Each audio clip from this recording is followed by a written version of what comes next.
in 2020, there was a cyber war that most people don't know about. There was between China and the Vatican, right? Wow. When you have a religion of this much consequence, political players and actors are going to be trying to counter it because it will affect their ambitions. And the Vatican knows this and has to be able to counter it. So the Vatican has what is called the Vatican Internet and Cybersecurity Office.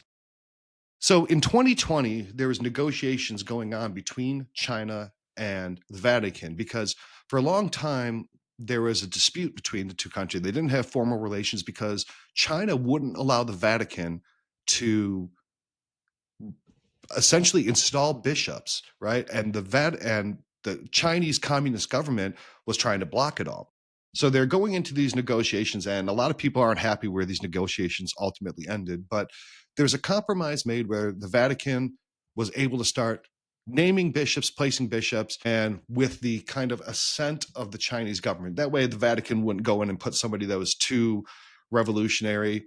But then the Vatican still was able to put someone they wanted in there, as opposed to China saying, here's the official state Catholic Church in China where the communist government controlled it. So there's these big negotiations. Well, the Chinese government was hacking the Vatican servers and their email accounts to try to get intelligence during these negotiations. And the Vatican Internet and Cybersecurity Office was able to find this, where it shut all these down, alert the people who are negotiating. Now, the Vatican does a lot of stuff like this because there is a lot of negotiations. There's a lot of peace treaties and diplomatic relations that are going through the Vatican. And this is incredibly highly sensitive, secure, and confidential information.